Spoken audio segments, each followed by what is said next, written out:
एक दिन की बात है कि कन्हैया बैठे हुए थे, सारे ग्वाल बाल बैठे थे। तो कन्हैया से ग्वालों ने पूछा, कहा भैया एक बात बताओ कि हम कितनी गहरी नींद में सो गए कि पता ही नहीं चला। कन्हैया ने उनको उल्टी सीधी पट्टी पढ़ाई। इधर परीक्षित कहते हैं कि हे प्रभु मुझे ये बताइए कि कौन से भगवान की कितनी परिक्रमा करनी चाहिए।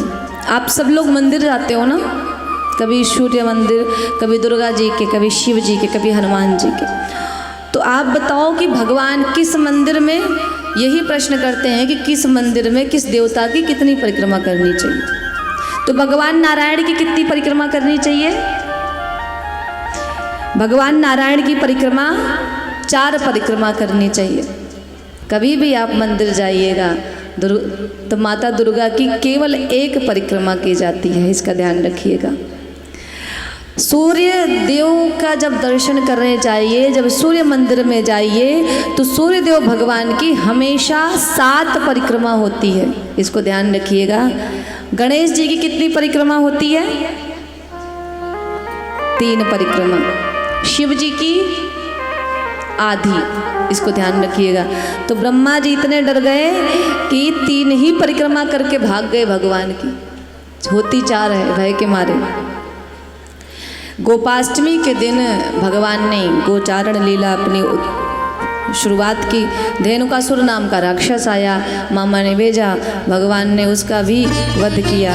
इसके बाद में एक दिन क्या हुआ, जैसे धेनुकासुर गधे के रूप में आया, भगवान को मारने के लिए गधे के रूप में आया, भगवान ने वध किया। तो यहाँ पे बलराम भैया आए और जैसे आए तो कहा मैया आज कन्हैया ने गधा मार दिया।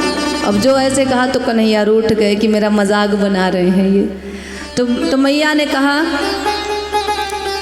कन्हैया ने कहा कि मैया बलराम भैया ने गधा मार दिया, क्योंकि धेनुकासुर का वध किसने किया? बलराम भैया ने किया। अब बलराम भैया क्रोधित हो गए, कन्हैया मेरा मजाक बनाता है, मैया मेरी इसकी पार्टी अलग कर दो, मैं अकेले जाऊंगा, अलग जाऊंगा गोचारण करने, ये जाएगा अलग गोचारण करने के लिए।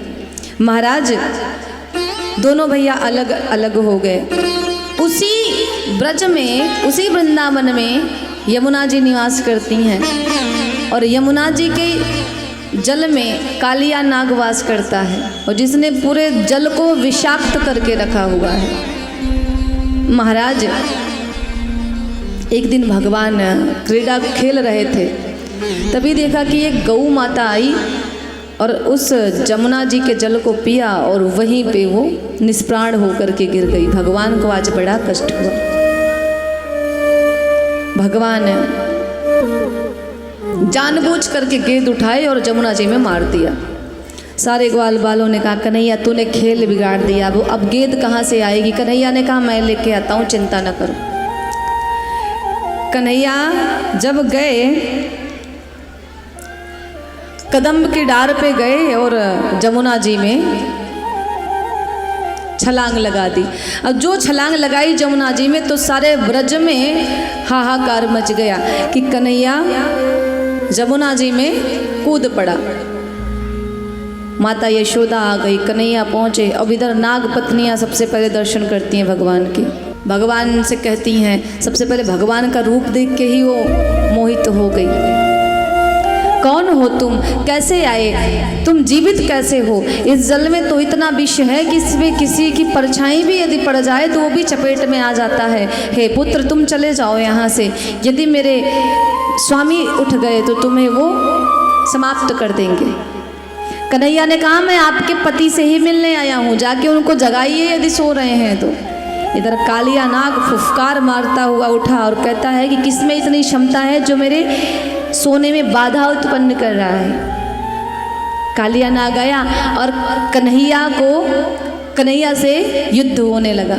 शुरू हो गया युद्ध। जो फुफकार मार के कन्हैया की तरफ झपट्टा मारा कालिया नाग, कन्हैया भी कम नहीं।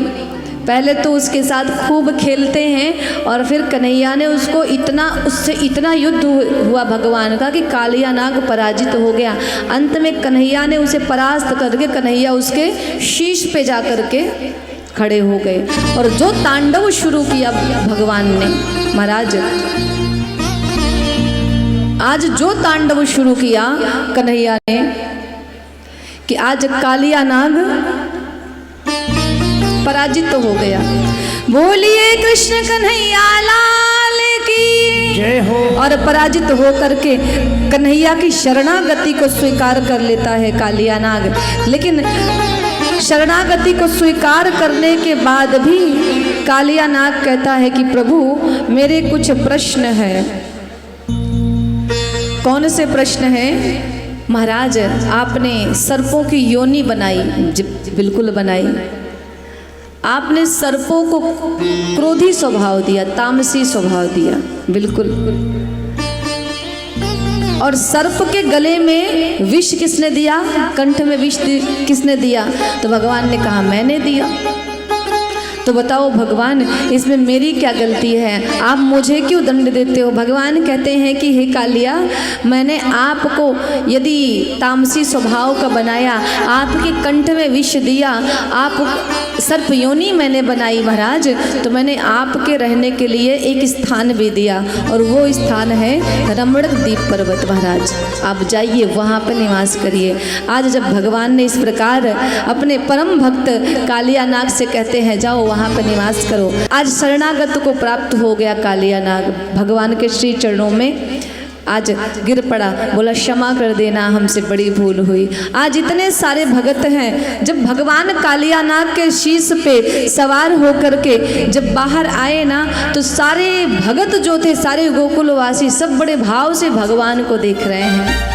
सुखदेव जी कहते हैं परीक्षित, इस प्रकार की सारी लीलाओं को करके कालिया नाग को रमणक दीप पर्वत पे भेज करके भगवान ने एक दिन वृंदावन में दावाग्नि लग गई। भगवान ने सारे ब्रजवासियों को शांति का अनुभव कराया, मानो मृत शरीर में प्राणों का संचार कराया, सबकी रक्षा की।